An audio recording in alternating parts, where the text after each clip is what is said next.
Magandang umaga, kumusta po? Narito po ulit ang update natin para sa lagay ng ating panahon. Ngayong umaga pa ng January 19, 2024 na kung saan sa ngayon ay hangin pa rin na mula sa northeast ang umiihip po dito sa ating bansa. Pero dahil may high pressure area na nandyan sa may southern Japan ay hindi po masyadong malamig ngayon ang amihan dahil nga po sa nahaharangan ng HPA na nandyan nga po sa taas.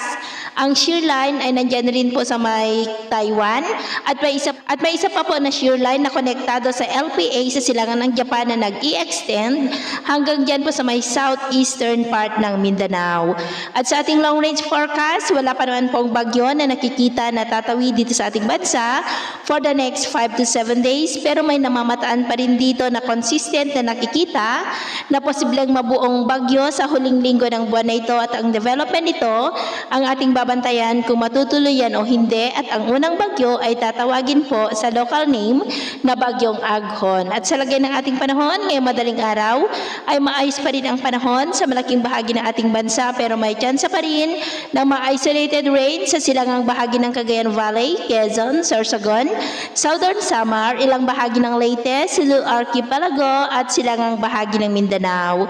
At mamaya po ay sisikat pa rin ang araw sa malaking bahagi ng ating bansa pero may tsansa pa rin ng maulap na kalangitan with isolated rain sa ilang bahagi ng silangan ng ating bansa, lalo na po sa mga nakaharap sa Pacific Ocean, dyan sa silangan ng Cagayan Valley, Infanta Quezon, Polillo Island, Catanduanes, Sorsogon, Southern Samar, Leyte, Dinagat Island, Oriental Mindoro at Sulu Archipelago.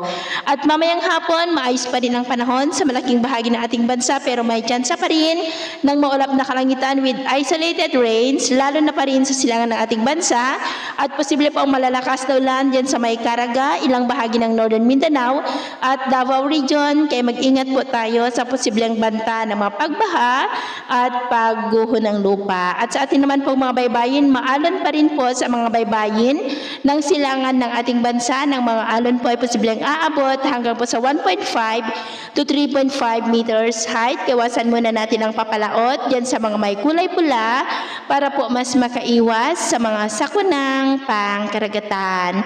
So, yun po ng latest update natin sa araw na ito. At ako po muli si James na nagsasabing, sa kahit na magsubok po na darating sa ating buhay, huwag na huwag po tayong mawawalan ng pag-asa. Thank you and God bless!